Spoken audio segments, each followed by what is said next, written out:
the way in which the muscle is oriented, the external intercostal muscle, internal intercostal muscle, those are the two we'll focus on.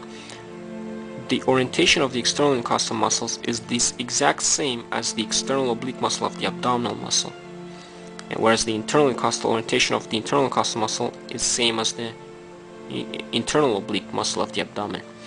So here I'm going to show you the orientation more clearly. The external intercostal muscle here will go in this direction. So this is the midline of the body and this is the lateral. So just like this view here, I'm going to zoom out. Okay, so the external intercostal, this is the midline and this is the lateral, goes in this direction. Okay, the internal intercostal is oriented perpendicular to the external intercostal. So see, it goes in this direction. Likewise on the other half of the body, on the other side, external intercostal towards the midline. So see, here it goes towards the midline, here it goes towards the midline, and the internal intercostal beneath the external intercostal is perpendicular to that, so it goes in this direction.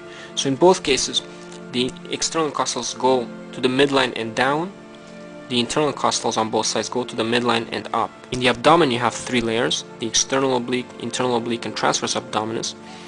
We'll just focus on the external and internal oblique. External oblique goes towards, is here, so it goes towards the midline of the body and down, and points down. The internal oblique will go also towards the midline of the body, but face goes up.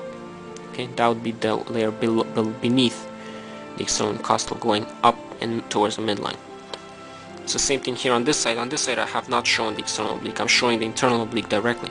So you can imagine the external oblique lies over this and goes in this direction, and if you remove it you see the internal oblique going also in this direction to the midline and up. One thing I will mention now, even though I haven't talked about the abdominal muscles yet, but there's a level here called the arcuate line. Okay, the arcuate line is at the level of the anterior superior iliac spines. Okay, this line here. And what happens at this line is that two things happen, but for now I'll just mention the first thing, and that is that the internal oblique muscles of the abdomen, so as you can see it points in this direction, which is correct, right? But as you approach the arcuate line, they begin to point horizontally.